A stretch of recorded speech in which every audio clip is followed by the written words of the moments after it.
Good morning बच्चों, क्या हाल? खैरियत से हैं सभी लोग? चलिए, अच्छी बात है। बच्चों, कई दिनों से हमारा एक चैप्टर चल रहा है इलेक्ट्रिक पोटेंशियल, जिसमें हमने बहुत कुछ कर रखा है और बहुत कुछ करने जा रहे हैं। आपको याद होगा कि इससे पहले वीडियो में हमने किसी आवेशित खोखले चालक गोले, या आप कह सकते हो कि आवेशित गोली कोश के कारण वैद्युत विभव का मान ज्ञात किया था। आवेशित गोली कोश के कारण वैद्युत विभव का मान ज्ञात किया था। इस समय हम जो आर्टिकल करने जा रहे हैं वो है किसी ठोस अचालक गोले के कारण, वह आवेशित है, किसी ठोस आवेशित अचालक गोले के कारण उत्पन्न वैद्युत विभव। अगला अपना जो आर्टिकल है वो है किसी ठोस आवेशित अचालक गोले के कारण उत्पन्न वैद्युत विभव। क्लियर? तो ध्यान देंगे इस टॉपिक पर। टॉपिक है ठोस अचालक गोले के कारण, बल्कि ठोस अचालक गोले के कारण नहीं, बल्कि ठोस अचालक आवेशित गोले के कारण, अचालक आवेशित गोले के कारण उत्पन्न विभव। ये अपना आज का आर्टिकल है, ठोस अचालक आवेशित गोले के कारण उत्पन्न विभव। ठीक है, वैद्युत विभव या विभव। Okay, clear? समझ में आ रहा है? चलिए आज इस आर्टिकल करते हैं। ध्यान से देखिए। माना कैपिटल आर त्रिज्या का, माना कैपिटल आर त्रिज्या का एक आवेशित ठोस चालक गोला है, जिसके संपूर्ण आयतन में प्लस क्यू आवेश एक समान रूप से वितरित है। तब इस ठोस अचालक गोले के बाहर,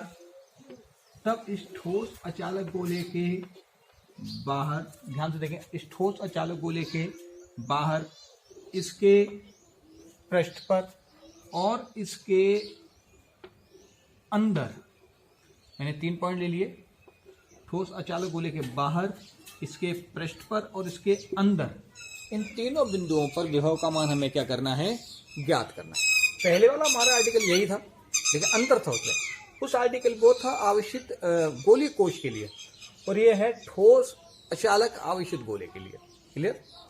आपको ये बात ध्यान रखनी होगी कि जब भी कोई चालक गोला होता है तो उस पर दिया गया आवेश सतह उसके बाहरी सतह पर उपस्थित होता है, और जब कोई अचालक गोला होता है तो वह दिया गया आवेश उसके संपूर्ण आयतन में एक समान रूप से वितरित हो जाता है। संपूर्ण आयतन मतलब अंदर से लेकर बाहर तक चारों ओर एक समान रूप से वितरित हो जाता है वह दिया गया आवेश। ठीक है, तो हम इस अचालक ठोस गोले के लिए विभव का मान क्या करने जा रहे हैं? ज्ञात करने जा रहे हैं। ठीक है, लैंग्वेज समझ में आ गई होगी। दोबारा बोले देता हूँ। माना कैपिटल आर त्रिज्या का एक अचालक ठोस आवेशित गोला है, जिस पर प्लस क्यू आवेश के संपूर्ण आयतन में एक समान रूप से क्या है? वितरित है। तब इस गोले के केंद्र से गोले के बाहर, इसके पृष्ठ पर और इसके अंदर, इन 3 बिंदुओं पर हमें क्या करना है? विभव का मान क्या करना है? ज्ञात करना है। समझ में आ गई मेरी बात बच्चों? क्लियर है? ठीक। अब इसका जो पहला पॉइंट है वह है, ध्यान से देखें ना, फर्स्ट जो पहला पॉइंट है वह है गोले के बाहर, स्मॉल आर इधर ग्रेटर, गोले के बाहर किसी भी बिंदु पर विभव का मान ज्ञात करना, जब स्मॉल आर का मान कैपिटल आर से क्या हो? ज्यादा हो। तो ध्यान से देखें, कहानी वही है, ठोस गोला है। ठीक है, ये ठोस गोले की त्रिज्या कैपिटल आर है। ये जो मैं ड्रॉ कर रहा हूं ये गोले की ठोसता को प्रदर्शित करता है। ठीक है, यानी एक ठोस गोला है ये। ठीक है, कैपिटल त्रिज्या आर है, जिस पर प्लस क्यू आवेश क्या है? एक समान रूप से क्या है? वितरित है। तब इस गोले के केंद्र ओ से, मान लीजिए ओ से स्मॉल आर दूरी पर किसी बिंदु P पर विभव का मान क्या करना है? V out. विभव का मान हमें क्या करना है? ज्ञात करना है। ये कहानी है। ठीक है, कैपिटल आर त्रिज्या का एक ठोस गोला है जिस पर प्लस क्यू आवेश एक समान रूप से वितरित है, संपूर्ण आयतन में एक समान रूप से वितरित है, तब इस गोले के केंद्र O से स्मॉल r दूरी पर गोले के बाहर किसी बिंदु P पर विभव का मान हमें क्या करना है, ज्ञात करना है। अब कैसे ज्ञात करना है, आपको याद होगा इससे पहले वाले आर्टिकल में जब भी हमने विभव का मान ज्ञात किया था तब हमने वैद्युत क्षेत्र की तीव्रता E और विभव के मध्य में एक संबंध, जो हमारा संबंध था E बराबर माइनस के dV/dr, उसका उपयोग किया था। हम वही संबंध अब भी उपयोग करेंगे और उसी की सहायता से इस पूरे आर्टिकल को हल करेंगे। तो हम जानते हैं, क्या जानते हैं, हम जानते हैं कि वैद्युत क्षेत्र की तीव्रता E और विभवांतर B में निम्न संबंध होता है, E बराबर माइनस के dV/dr। होता है नहीं होता, हम जानते हैं। तो यहाँ से dV का मान क्या आ जाएगा, dV बराबर माइनस के E into dr। Clear, dV बराबर माइनस के, अब ध्यान से देखिए dV बराबर माइनस के। अब गौर से देखिए मैंने क्या कहा कि मुझे बाहर किसी बिंदु P पर विभव का मान ज्ञात करना है। क्लियर, अगर मैं बाहर किसी बिंदु P पर विभव का मान ज्ञात करूंगा तो मुझे बाहर का वैद्युत क्षेत्र चाहिए। अगर मैं पृष्ठ पर ज्ञात करूंगा तो मुझे पृष्ठ का वैद्युत क्षेत्र चाहिए। अगर मैं इस गोले के अंदर विभव का मान ज्ञात करूंगा तो मुझे अंदर का वैद्युत क्षेत्र चाहिए। यानी मैं जिस जगह पर विभव ज्ञात करूंगा मुझे उसी जगह का वैद्युत क्षेत्र भी चाहिए। तो हम अच्छी तरह से जानते हैं कि किसी भी ठोस गोले के बाहर किसी बिंदु P पर वैद्युत क्षेत्र की तीव्रता E बराबर KQ upon small r square होती है।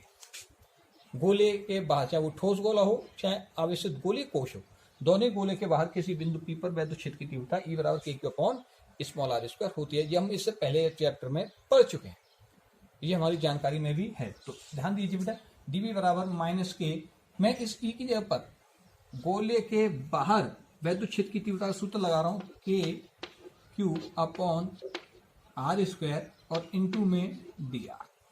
क्लियर, अब दोनों पक्षों को क्या ले लें, क्या लें, निश्चित समाकलन।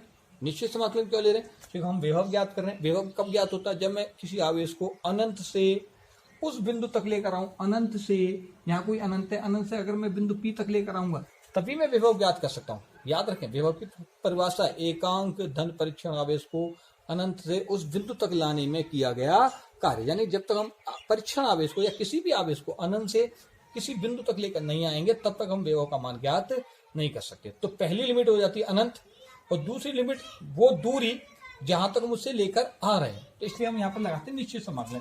तो दोनों पक्षों का निश्चित समाकलन लेने पर जैसे हम दोनों पक्षों का निश्चित समाकलन लेंगे तो ये हो जाएगा इंटीग्रेशन ऑफ dV बराबर माइनस के इंटीग्रेशन ऑफ अनंत से लेकर कहां तक, स्मॉल r तक। ठीक है, क्योंकि भाई अनंत से किसी आवेश को लाएंगे कहां तक लाएंगे, स्मॉल r तक लाएंगे। तो पहली लिमिट अनंत, तो दूसरी स्मॉल r, अनंत से लेकर स्मॉल r तक KQ upon small r square into dr, यही हो जाएगा। अब यहाँ K और Q कांस्टेंट है, इसे बाहर निकाल लेते हैं। D से इंटीग्रेशन हट गया, क्या बचा यहाँ पर V बराबर, D से इंटीग्रेशन हट गया, क्या बचा V बराबर माइनस का KQ बाहर निकाल दो, माइनस का KQ बाहर आ गया, अंदर इंटीग्रेशन के अंदर क्या रह जाएगा, अनंत से लेकर स्मॉल r तक और dr अपॉन r स्क्वायर, यही रहेगा। क्लियर, समझ में आ रही होगी मेरी बात। क्लियर बच्चों, इसे हम ऐसे भी लिख सकते हैं, V बराबर माइनस के KQ अपनी जगह पर चल रहे हैं, लिमिट अनंत से लेकर स्मॉल r, इस स्मॉल r स्क्वायर को ऊपर ले जाएं तो ये बन जाएगा r की पावर -2 इंटू dr। बन जाएगा नहीं बन जाएगा। क्लियर, समझ में आ रही मेरी बात बच्चों। चलिए अब इसके आगे हल कर लेते हैं इसे। ये आर्टिकल ठीक वैसा ही है जैसे इससे पहले हमने गोलीय कोश के कारण जो विभव ज्ञात किया था, जिसका पहला पॉइंट जो था कि गोली कोश के बाहर किसी बिंदु पर विभव का मान ज्ञात करना, ये ठीक आर्टिकल उसी तरह है इससे। तो ध्यान दीजिए बच्चों, जरा गौर कीजिए, क्या आया था हमारा V बराबर माइनस के KQ बाहर हो गए थे, अंदर इंटीग्रेशन के अंदर क्या था, अनंत से लेकर स्मॉल r की पावर -2 इंटू dr, यही था ना। क्लियर, इसको अगर हम हल करेंगे तो क्या निकल के आएगा, V बराबर माइनस का KQ अपने ऊपर चल ही रहा है, इस r की पावर -2 इंटू dr का समाकलन होता है माइनस का 1/r, इससे पहले हम हल कर चुके हैं, और लिमिट आ जाएगी अनंत से लेकर r तक। क्लियर, ठीक है, माइनस माइनस क्या हो जाएंगे हमारे प्लस, यानी मैं इसे ऐसे भी लिख सकता हूँ, V बराबर KQ, ध्यान से देखिए KQ और ब्रैकेट के अंदर 1 अपॉन स्मॉल r, लिमिट अनंत से लेकर आर तक। क्लियर भाई, माइनस माइनस क्या हो गए, प्लस हो गए। अब पहली लिमिट स्मॉल आर की है, स्मॉल आर लगा दो, दूसरी लिमिट अनंत लगा दो, तो मैं इसे ऐसे भी लिख सकता हूँ, बी बराबर के क्यू ब्रैकेट के अंदर 1 upon small R minus 1 upon अनंत। मैंने स्मॉल आर के ऊपर दोनों लिमिट लगा दी, ठीक है। बी बराबर के क्यू, ध्यान से देखिए 1 अपॉन आर तो अपने ऊपर चल ही रहे हैं, 1 अपॉन अनंत माइनस का हो जाएगा 0, 1 अनंत का मान 0 होता है, राइट। अब ये अब 1 आर में से 0 घटाओगे तो अब ये 1 आर ही आएगा, तो ऐसी स्थिति में बी बराबर सीधा सीधा हो जाएगा ये K Q upon small R volt, जिसे हम बाहरी ठोस अचालक गोले के बाहर का विभव भी कह सकते हैं, वी बराबर के क्यू अपॉन स्मॉल आर। ये किसी ठोस आवेशित अचालक गोले के बाहर किसी बिंदु पर विभव का फॉर्मूला है। क्लियर, समझ में आ गई मेरी बात बच्चों। अब इसी को हम निकाल सकते हैं नंबर सेकंड, पृष्ठ पर। जब इसे पृष्ठ पर हल करेंगे तो पृष्ठ पर हल करने के लिए क्या करना है, स्मॉल आर का मान कैपिटल आर के बराबर लेना है। पृष्ठ पर हल करने के लिए स्मॉल आर का मान कैपिटल आर के बराबर लेना है, ठीक है, राइट। ठीक है, तो हम जानते हैं कि अचालक ठोस गोले के बाहर विभव का मान वी बराबर के क्यू अपॉन स्मॉल आर होता है, होता है। ये तो ठोस गोले के बाहर होता है, राइट। पृष्ठ पर करने के लिए क्या करना है, स्मॉल आर के ऊपर हमें कैपिटल आर का प्रयोग करना है। तो पृष्ठ पर करने के लिए क्या करना है, स्मॉल आर के ऊपर हमें क्या लगाना है, कैपिटल आर का प्रयोग करना है। तो पृष्ठ पर विभव का मान कितना हो जाएगा, V S surface, V S बराबर के क्यू अपॉन बटे में स्मॉल आर के ऊपर क्या आएगा, कैपिटल आर वो, जो हो गया हमारे पृष्ठ पर विभव का मान।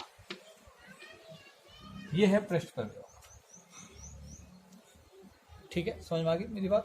ये अचालक ठोस गोले के पृष्ठ पर विभव का फॉर्मूला। ये ठीक दोनों फॉर्मूले वही हैं जो हमने गोली कोश के लिए निकाले थे, इनमें कोई डिफरेंस नहीं है। अगर कोई डिफरेंस आता है तो आता है जब हम इस अचालक ठोस गोले के अंदर विभव ज्ञात करते हैं, उस समय डिफरेंस आता है, वो आपको ध्यान रखना है, ठीक है। जब ध्यान से देखिए, अब तीसरा जो पॉइंट है उस पर गौर कीजिए। तीसरा पॉइंट क्या है, जरा इस पर ध्यान दीजिए।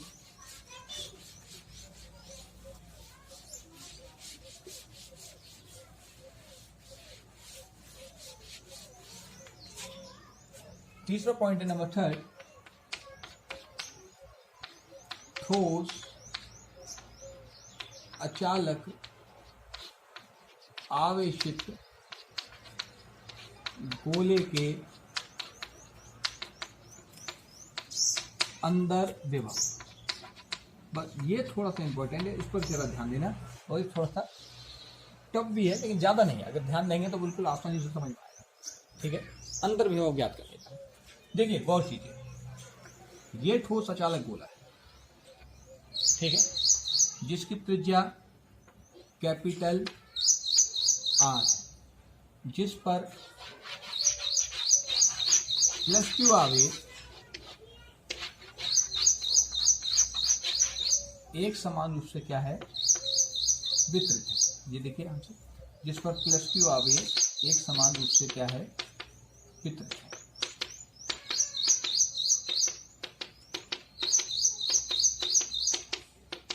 प्लस क्यू आवेश एक समान रूप से वितरित। तब इस ठोस अचालक गोले के अंदर, कहां, अंदर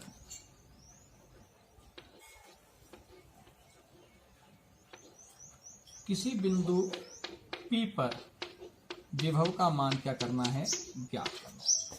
बस यही अपना आर्टिकल है, ठोस अचालक गोले के अंदर किसी बिंदु P पर विभव का मान ज्ञात करना है। यानी कि यहाँ पर जो कंडीशन है वो ये है, ध्यान से देखिए कि यहाँ स्मॉल आर का जो मान है वो छोटा है कैपिटल, यहाँ स्मॉल आर छोटा है, देखिए आप, ये स्मॉल आर है, ये कैपिटल आर है, यानी स्मॉल आर का मान छोटा है कैपिटल आर से। बस यहाँ पर हमें विभव का मान क्या करना है, अंदर ज्ञात, ठीक है। समझ में आ रही मेरी बात, क्लियर है, स्पष्ट आगे बात समझ में। चलिए अब ध्यान दीजिए,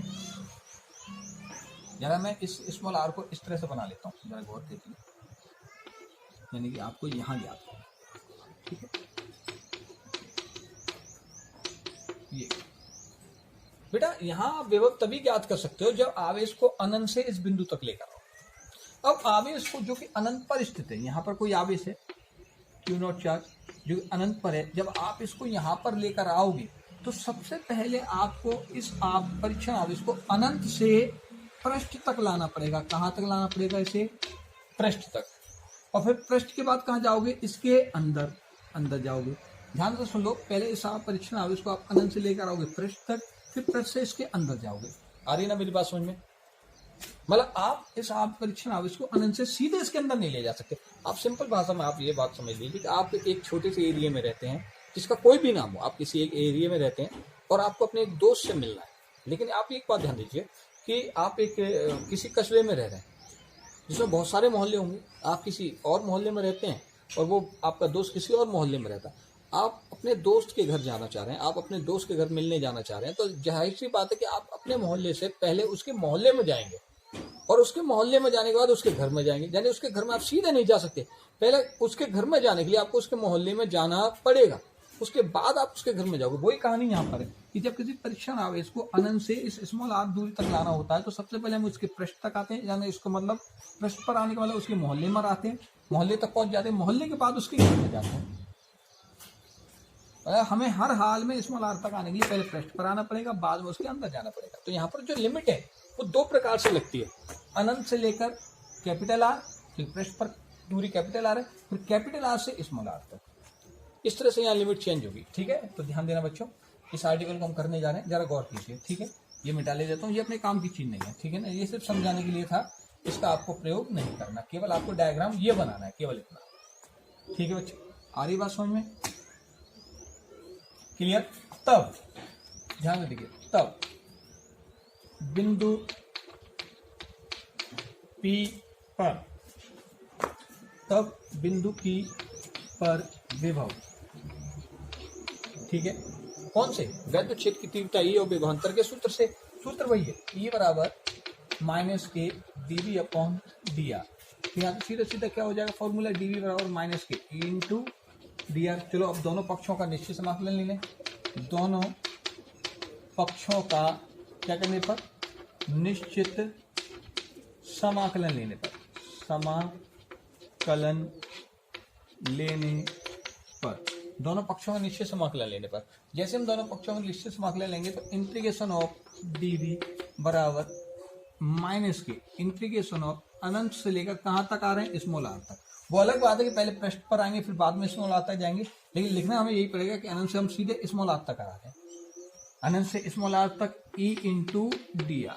राइट, क्लियर? समझ में आ गई मेरी बात? अब इसे हम देखिए, ध्यान से देखिए, डी से इंटीग्रेशन किया तो यहाँ क्या बचेगा? v बराबर -k, माइनस अपनी जगह पर है। इसको मैं दो तरीके से तोड़ सकता हूँ, ब्रैकेट के अंदर ध्यान से देखिए, मैं इसे लिखूंगा अनंत से लेकर कैपिटल R तक E इंटू dr, फिर प्लस R से कहाँ जा रहा हूँ भाई? देखिए, मैं सबसे पहले मेरी बात सुनिए, मैं अनंत से लेकर आ रहा हूँ कहाँ तक? कैपिटल R तक, फिर कैपिटल R से कहाँ जा रहा हूँ? स्मॉल r तक, फिर स्मॉल r तक जा रहा हूँ, तो फिर मैं लिखूंगा कैपिटल R से स्मॉल r तक E इंटू dr। अब आप थोड़ा सा कंफ्यूज हो जाएंगे यहाँ, E आउटर और E इन। नहीं समझ में आई मेरी बात? चलिए कोई बात नहीं है, मैं दोबारा समझा देता हूँ। देखिए, जब मैं इस स्मॉल r तक आऊंगा तो पहले मुझे पृष्ठ तक आना होगा, तो पहली लिमिट होगी अनंत से लेकर पृष्ठ पर, पृष्ठ पर मतलब त्रिज्या r तक, फिर त्रिज्या r से कहाँ जाऊंगा? स्मॉल r तक, तो फिर दूसरी लिमिट आएगी त्रिज्या r से स्मॉल r तक। इस तरह से हमारी लिमिट चेंज होगी। नहीं समझ में आता तो मैं समझाता हूँ। मान लो कि यहाँ पर मैंने 3 पॉइंट लिख दिया, A, B, C and D। मैं D से सीधा A तक आ रहा हूँ, लेकिन मैं D से सीधा A तक नहीं आ सकता। वजह क्या है? इसके बीच में C और B भी है, तो पहले मैं D से जाऊंगा C तक, फिर C से जाऊंगा B तक, फिर D से जाऊंगा A तक। तो मेरा लिखने का तरीका तो ये होगा इंटीग्रेशन ऑफ D से लेकर A तक, यानी मैं D से सीधा A तक आ रहा हूँ। पर आ कैसे रहा हूँ? 8 टुकड़ों में रहा हूँ। पहले D से आ रहा हूँ C तक, तो D से C, इंटीग्रेशन ऑफ D से C प्लस C से कहाँ जा रहा हूँ? B तक, तो इंटीग्रेशन ऑफ C से B प्लस B से कहाँ जा रहा हूँ? A तक, तो इंटीग्रेशन ऑफ B से B नीचे लिख दो, B से कहाँ तक जा रहा हूँ? A तक। तो इस प्रकार से मैं 3 टुकड़ों में जा रहा हूँ। देखिए, पहला टुकड़ा ये रहा, दूसरा टुकड़ा ये रहा और तीसरा टुकड़ा ये रहा। लेकिन मैं सीधे D से A तक रहा हूँ, पर 3 टुकड़े हो गए मेरे। पहले D से C तक गया, C से B तक गया, B से A तक गया। समझ में आ गई मेरी बात बच्चों? क्लियर है? समझ में आ रही है ना मेरी बात? चलिए, आप ऐसे जैसे दूसरे तरीके से समझ लीजिए। मान लीजिए कि आप एक शहर से अपने किसी दोस्त के घर दूसरे शहर जा रहे हैं, तो मैंने पहले कहा सबसे पहले आपको कहाँ जाना होगा, अपने शहर से उसके अंदर के शहर पर जाना होगा। यानी आप अपने शहर से, जो आपका शहर है वहां से अपने दोस्त के शहर जाएं, ठीक है।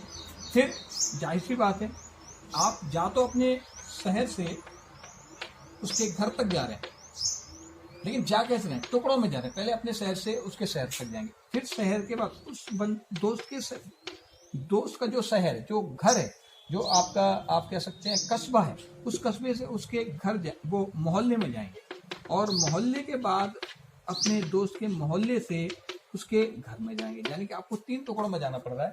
पहले अपने शहर से उस दोस्त के शहर में गए, दोस्त के शहर से उसके मोहल्ले में गए, और उस दोस्त के मोहल्ले से उसके घर में गए। आप सीधे उसके घर में एंट्री नहीं कर सकते, आपको टुकड़ों में ही जाना पड़ेगा। इसी तरह से लिमिट को हम चेंज करते हैं। समझ में आ गई बच्चों मेरी बात? चलिए अब आ जाइए अपने काम पर, आ जाइए, बिल्कुल स्पष्ट तरीके से आपको समझ में आ जाएगा। देखिए डी से इंटीग्रेशन हट गया, क्या बचा यहाँ पर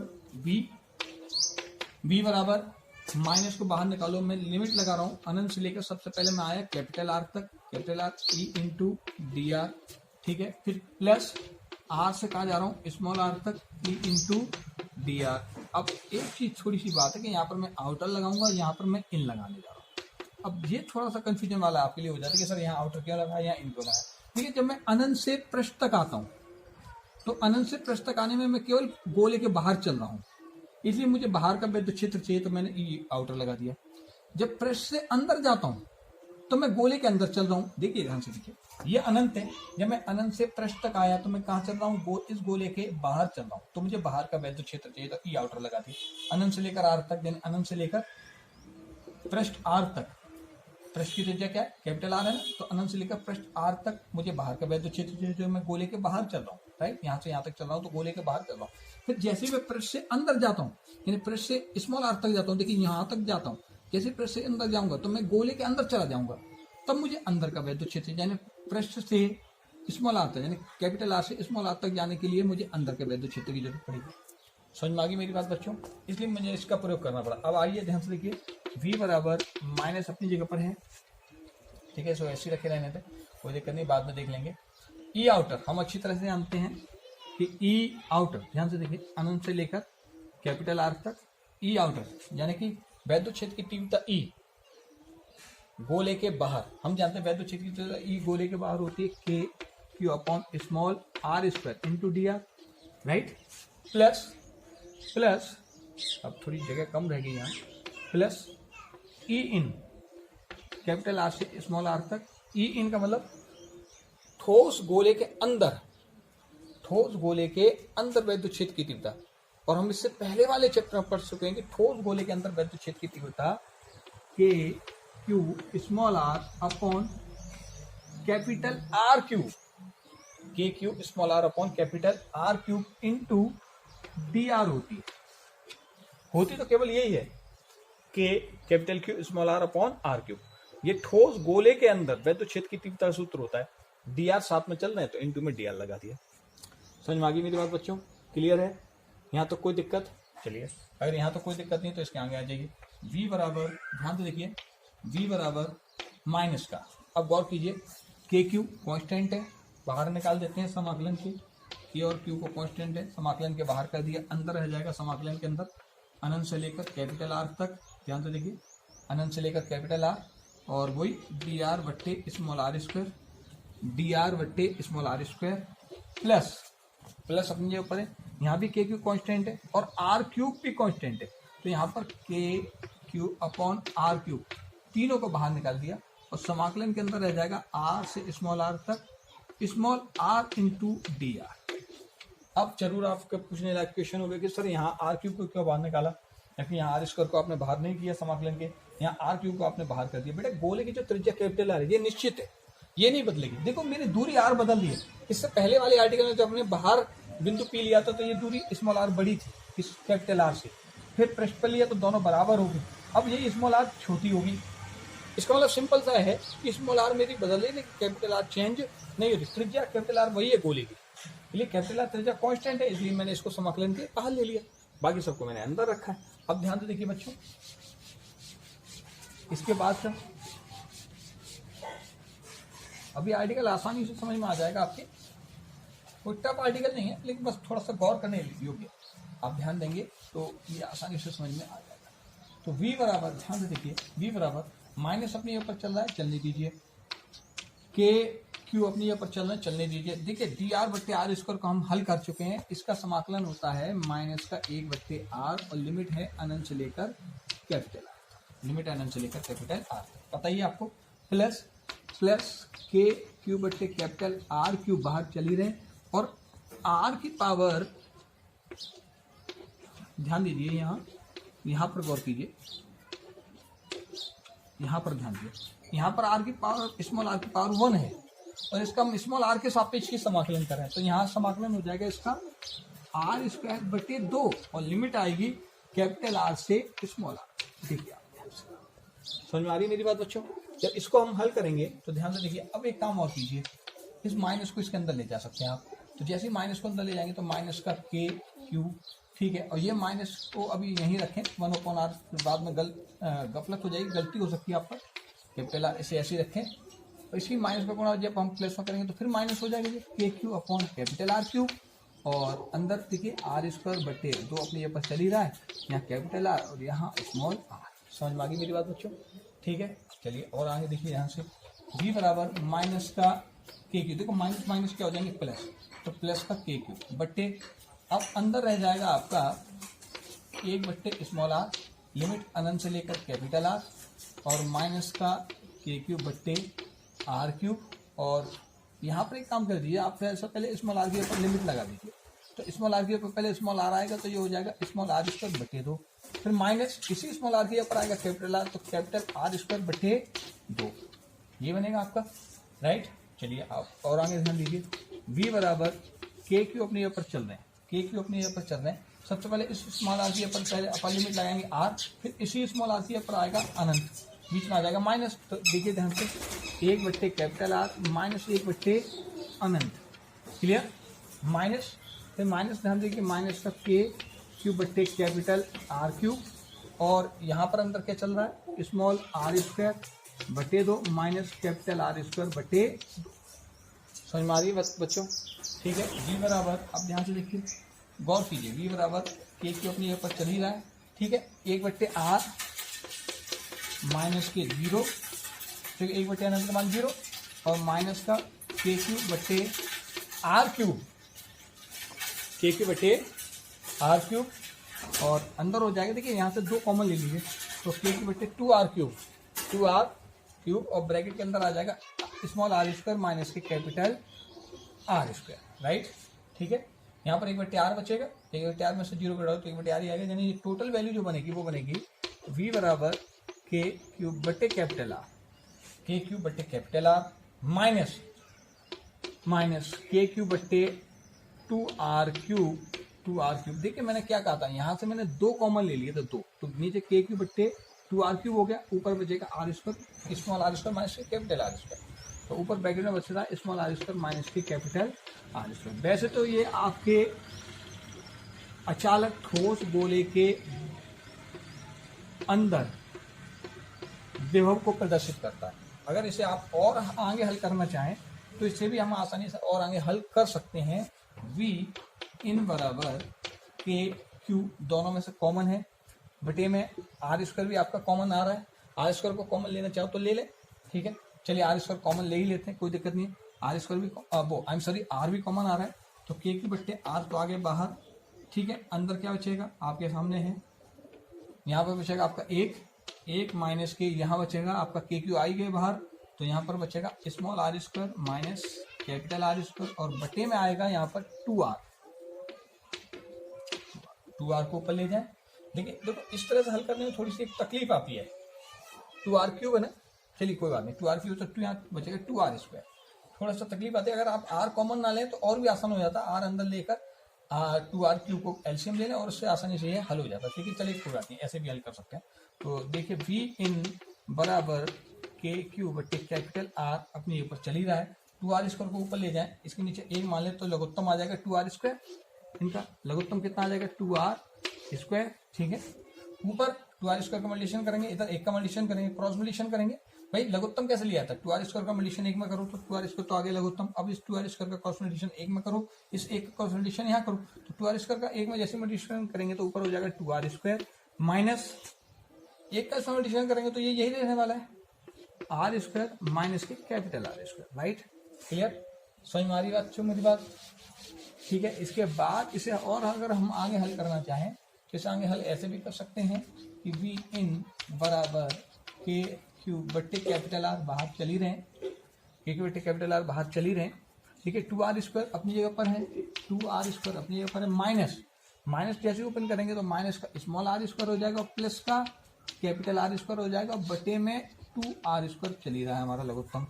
राइट, अब देखिए r² कैपिटल R² प्लस के 2r² कितना हो जाएगा 3r², यानी सब ऐसे लिख सकते हैं वी इन बराबर के क्यू बट्टे कैपिटल आर और ब्रैकेट में 3r² माइनस के स्मॉल r² बट्टे 2r²। एक काम और कीजिए, इस r का इसमें मल्टीप्लिकेशन कर दें तो ये वैल्यू हो जाएगी हमारी वी इन बराबर के क्यू अपनी जगह पर है, ऊपर बचेगा आपका 3r² माइनस स्मॉल r² बट्टे में r² मल्टीप्लाई स्मॉल r वो कैपिटल आर 2r³। तो ये जो फॉर्मूला निकल के आया है ये अचालक ठोस गोले, आवश्यक ठोस गोले के अंदर विभव को प्रदर्शित कर रहा है। अगर मान लो आप इससे आगे हल नहीं करना चाहते तो ना करें, आप यहां तक कर दें बोर्ड में, आपका कंप्लीट माना जाएगा, सही माना जाएगा।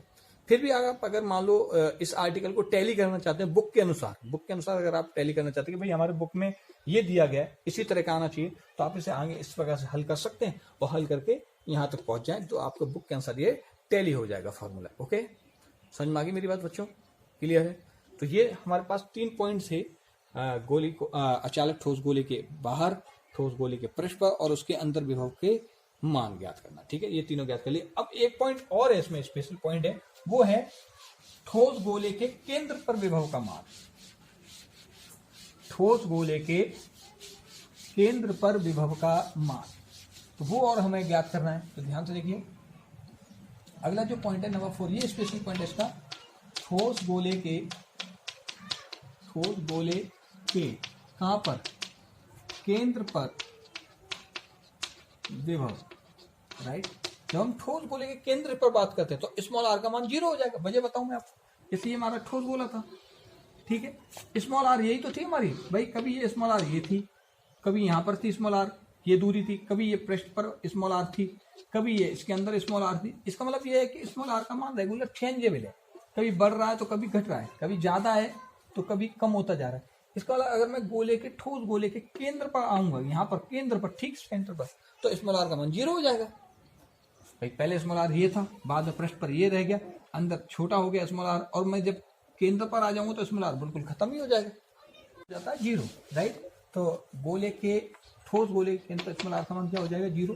तब हम जानते हैं कि ठोस गोले के अंदर विभव का जो फॉर्मूला होता है वो होता है वी इन बराबर के क्यू 3r² माइनस के स्मॉल r² अपॉन 2r³। ये फॉर्मूला होता है ठोस गोले के अंदर विभव का। क्लियर? अब हम केंद्र पर जा रहे हैं तो केंद्र पर स्मॉल r का मान क्या हो जाएगा 0। तब केंद्र पर विभव ज्ञात करने के लिए स्मॉल r का मान क्या लगा दें 0 लगा दें। जैसे आप यहाँ लगाएंगे तो v सेंटर, अब ये इन नहीं रहेगा, सेंटर बन जाएगा, क्योंकि स्मॉल r का मान आप 0 लगा रहे हैं। तो के क्यू ब्रैकेट के अंदर 3r² माइनस के 0 अपॉन 2r³। इसे और हल करें तो VC बराबर के क्यू 3r² माइनस के 2r³। ध्यान से देखिए, r² से क्यूब हट गया, क्या निकल के आ गया यहाँ से VC बराबर के क्यू और ब्रैकेट के अंदर 3/2r, और इसे हल करके देखेंगे तो VC बराबर, ध्यान से देखिए, 3/2 को बाहर निकाल दें तो 3/2 बाहर आ गए, अंदर बचेगा के क्यू अपॉन कैपिटल आर, अंदर बचेगा 3/2 को मैंने बाहर निकाल लिया। यानी ये ठोस गोले के केंद्र पर विभव का फॉर्मूला होता है।